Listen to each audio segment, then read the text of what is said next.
നമസ്കാരം സുഹൃത്തുക്കളെ. ഇന്ന് നമ്മൾ പറയുന്നത് ന്യൂമറോളജിയിലെ കാർമിക് നമ്പേഴ്സിനെ കുറിച്ചാണ്. ഏതൊക്കെയാണ് കാർമിക് നമ്പേഴ്സ് എന്ന് ആദ്യം നോക്കാം. 13, 14, 16, 19 എന്നീ 4 നമ്പറുകളെയാണ് നമ്മൾ കാർമിക് നമ്പേഴ്സ് എന്ന് പറയുക. ഈ കാർമിക് നമ്പേഴ്സ് എന്ന് പറഞ്ഞാൽ ദോഷ കർമ്മങ്ങൾ ചെയ്തതിൻ്റെ ഫലമായി കിട്ടുന്നതാണ് ഈ നമ്പറുകൾ. അപ്പോൾ ഈ 4 തീയതികളിൽ, അതായത് 13, 14, 16, 19 ജനിക്കുന്നവരെല്ലാം കാർമിക് കടങ്ങൾ ഉള്ളവരാണ്.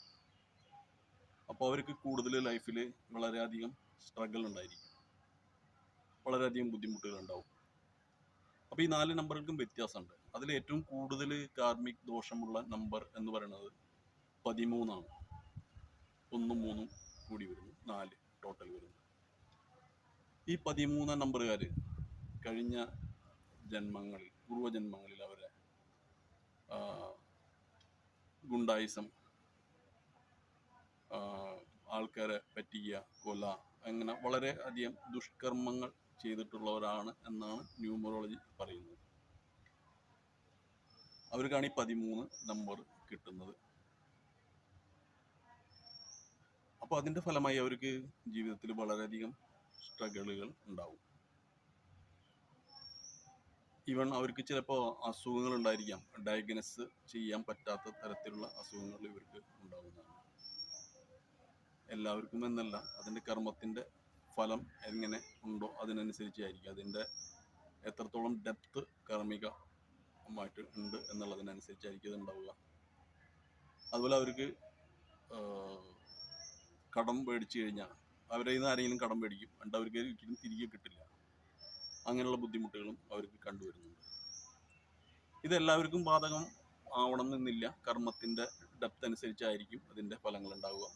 ഈ 13 ജനിച്ച വളരെ നല്ല മനുഷ്യന്മാരും ഉണ്ട്. അപ്പം ഈ ജന്മത്തിൽ അതിൻ്റെ നിങ്ങൾ ചോദിക്കുകയാണ് ഇതിന് എന്താണ് ഒരു റെമഡി എന്ന്, അത് മാറ്റുവാനുള്ള പരിഹാരങ്ങൾ എന്ന് ചോദിച്ചാൽ, നമ്മൾ കർമ്മത്തിൽ കൂടെ തന്നെ ഇതിനെ മാറ്റാൻ പറ്റും.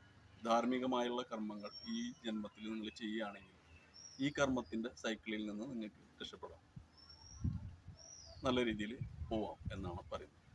പക്ഷെ അങ്ങനെ ചെയ്യാനുള്ള മോശകർമ്മങ്ങൾ ചെയ്യാനുള്ള അവസരങ്ങൾ നിങ്ങൾക്ക് വീണ്ടും ഈ ജന്മത്തിൽ വന്നുകൊണ്ടിരിക്കും. അതെന്ന് വെച്ചാൽ കർമ്മത്തിൻ്റെ സൈക്കിളാണ്. പക്ഷെ അത് അറിഞ്ഞുകൊണ്ട് അത് ചെയ്യാതെ ധാർമ്മികമായ വഴിയിലൂടെ പോവുകയാണെങ്കിൽ നിങ്ങൾക്ക് ഈ സൈക്കിളിൽ നിന്ന് രക്ഷപ്പെടാം. ഇതാണ് 13.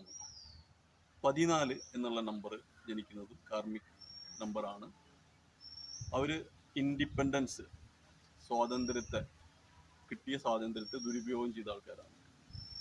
അത് നല്ല പൊസിഷനിലൊക്കെ കിട്ടിക്കാണായിരിക്കും.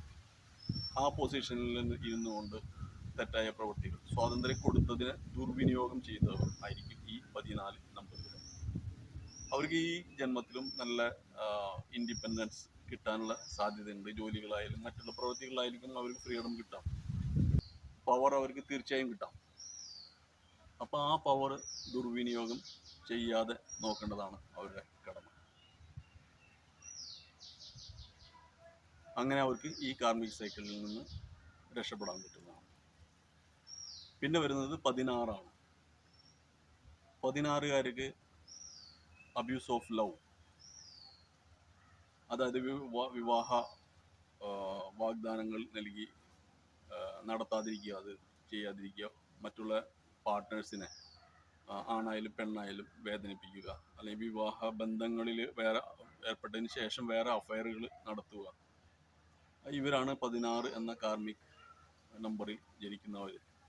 ഇവർക്ക് ഈ ജന്മത്തിൽ വിവാഹം കഴിയാനുള്ള ബുദ്ധിമുട്ടുകളുണ്ടാവും, വിവാഹ ജീവിതത്തിൽ വളരെയധികം ബുദ്ധിമുട്ടുകളുണ്ടാവും. ഇങ്ങനെയുള്ള ബുദ്ധിമുട്ടുകളൊക്കെ ഉണ്ടാവാനുള്ള സാധ്യത അവർക്ക് വളരെ കൂടുതലാണ്. അപ്പം ഈ ജന്മത്തിൽ ഈ വക കാര്യങ്ങളിൽ വളരെ ധാർമ്മികതയോടുകൂടി നീങ്ങുകയാണെങ്കിൽ ആ കാർമിക് ഡെപ്റ്റിൽ നിന്നും നിങ്ങൾക്ക് രക്ഷപ്പെടാൻ പറ്റുന്നതാണ്. പിന്നെ ഉള്ള ലാസ്റ്റ് നമ്പർ വരുന്നത് 19 ആണ്. ഇവർ പവറിനെ മിസ്യൂസ് ചെയ്യുന്ന ആൾക്കാരാണ്, മിസ്യൂസ് ചെയ്ത ആൾക്കാരാണ് പവർ. ഇവർ നല്ല പവറുള്ള പൊസിഷനിലായിരിക്കും ഈ ജന്മത്തിരിക്കുക. അപ്പോൾ ആ പവറിനെ മിസ്യൂസ് ചെയ്ത് ആൾക്കാർക്ക് ആണ് ഈ 19 വരുന്നത്. അപ്പോൾ ഈ ജന്മത്തിൽ അവർ പ്രത്യേകം ശ്രദ്ധിക്കേണ്ടത് പവറിനെ മിസ്യൂസ് ചെയ്യാതിരിക്കുക, ധാർമ്മികമായുള്ള വഴികളിലൂടെ പോവുക. അങ്ങനെ നിങ്ങളുടെ കാർമിക് അക്കൗണ്ടിനെ ക്ലിയർ ചെയ്യാൻ പറ്റും. അടുത്ത സൈക്കിളിലോ അല്ലെങ്കിൽ ഈ ജന്മത്തിലോ നല്ലപോലെ ഈ ബുദ്ധിമുട്ടുകളിൽ നിന്ന് തരണം ചെയ്ത് നീങ്ങാനുള്ള അവസരം ഉണ്ടാവുന്നതാണ്. അപ്പോൾ ഈ കാർമിക് നമ്പറിനെ പറ്റി ഇത്രമാത്രം. ഈ വീഡിയോ കണ്ടതിന് നന്ദി, നമസ്കാരം.